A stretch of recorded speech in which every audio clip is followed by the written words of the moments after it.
الرحیم۔ السلام علیکم ناظرین۔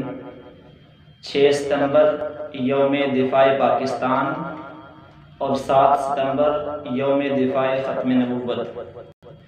ایک دن ہم نے پاکستان کی جغرافیائی سرحدوں کے لیے قربانی دی اور اس کی یادگار کے طور پر ہم 6 ستمبر کو مناتے ہیں یوم دفاع پاکستان۔ اور اس سے 9 سال کے بعد یعنی 6 ستمبر 1965 میں ہم نے انڈیا کے خلاف جنگ جیتی اور 7 ستمبر 1974 میں ہم نے قادیانیوں کے خلاف فتح حاصل کی۔ یہ 6 ستمبر اور 7 ستمبر کے دونوں دن ہی ہمارے لیے بڑے یادگار اور تاریخی دن ہیں۔ ایک دن ہماری جغرافیائی سرحدوں کی حفاظت اور اس کے لیے دی جانے والی قربانیاں اور پاکستان کے لیے، پاکستان کی مٹی کے لیے، سرزمین کے لیے جن لوگوں نے قربانیاں دی ان کی یادگار کا دن ہے، اور 7 ستمبر ان لوگوں کی قربانیوں کی یادگار کا دن ہے جنہوں نے ہماری نظریاتی سرحدوں کی حفاظت کے لیے یعنی ختم نبوت کی حفاظت کے لیے قربانیاں دیں۔ علامہ محمد اقبال پاکستان کے لیے نیک تمنائیں رکھتے تھے اور انہوں نے خطبہ الہٰ میں فرمایا تھا کہ میری خواہش ہے کہ ہندوستان میں ایک خطہ ایسا ہونا چاہیے کہ جہاں پر مسلمان دین کو عملی طور پر پریکٹس کر سکیں۔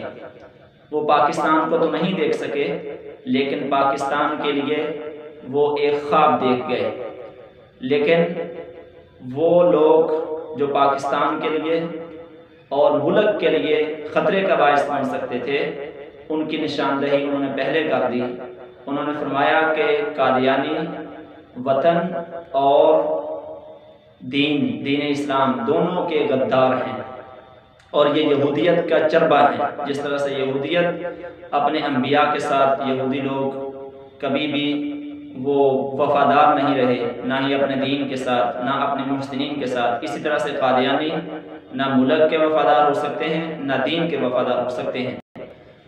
چنانچہ آج کے دن ہم نے ان کے خلاف بہت بڑی فتح حاصل کی اور جس کے لیے سید عطا اللہ شاہ بخاری رحمۃ اللہ علیہ کی قیادت میں 10,000 لوگوں نے قربانیاں دی تھیں۔ 1974 میں وہ قربانیاں رنگ لائیں اور ہمارے علماء پارلیمنٹ کے اندر بھی شاہ احمد نورانی رحمۃ اللہ علیہ اور مفتی محمود رحمۃ اللہ علیہ اور پارلیمنٹ سے باہر بہت سے علماء اس تحریک کی قیادت کر رہے تھے۔ چنانچہ اس وقت کے وزیر قانون عبدالحفیظ پیرزادہ انہوں نے آئینی ترمیم کے لیے 7 ستمبر کو بل پیش کیا اور آئینی ترمیم کے لیے انہوں نے پیش کیا اور 30 جون کو شاہ احمد نورانی یہ بل پیش کر چکے تھے۔ چنانچہ 30 جون سے لے کر 7 ستمبر تک یہ ساری کارروائی ریکارڈ کی گئی اور وہ کتابی شکل میں چھپ بھی چکی ہے۔ اس کے لیے کتنی دعائیں کی گئیں، کتنی قربانیاں پیچھے ہیں، یہ سب تاریخ کا حصہ ہے۔ ہمیں یہ یاد رکھنا ہے کہ ہم نے ملک کے لیے بھی قربانیاں بے شمار دی ہیں، یعنی اپنے جغرافیہ کے لیے بھی قربانیاں دی ہیں اور اپنی جو نظریاتی سرحدیں ہیں، نظریاتی حدود ہیں، ان کے لیے بھی بڑی قربانیاں دی ہیں۔ تو دونوں کی حفاظت ہمیں کرنی ہے۔ اپنی وطن کی بھی حفاظت کے لیے ہمیں تیار رہنا ہے ہر وقت، اور اپنے نظریے، اپنے ایمان کی حفاظت کے لیے بھی تیار رہنا ہے۔ قادیانی ملک کے اور اسلام کے دشمن ہیں، ان سے بائیکاٹ ہمارے ایمان کا حصہ ہونا چاہیے۔ چنانچہ ہم ہر طرح سے ان کے ساتھ بائیکاٹ کریں، کسی بھی قسم کا تعاون، کسی بھی قسم کا لین دین، کاروباری تعاون ہمارا مکمل طور پر ان کے ساتھ بند ہونا چاہیے۔ اس سے ہی ہماری نظریاتی سرحدوں کی حفاظت ہو سکتی ہے۔ جس طرح سے ہمارے ملک کے دشمنوں کے ساتھ ہمارے تعلقات اگر ہوں گے تو ملک کے ساتھ دشمنی ہوگی، اور اگر دین کے دشمنوں کے ساتھ ہمارے تعلقات ہوں گے تو یہ دین کے ساتھ ہماری دشمنی ہوگی۔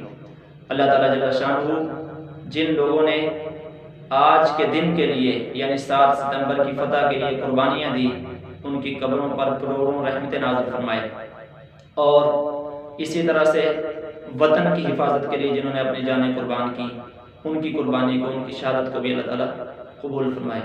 ناظرین ہمارے ساتھ رہیے اور مزید ایسی موٹیویشنل اور معلوماتی ویڈیوز دیکھنے کے لیے ہمارے کمنٹ باکس میں اپنی رائے ضرور دیں۔ شکریہ۔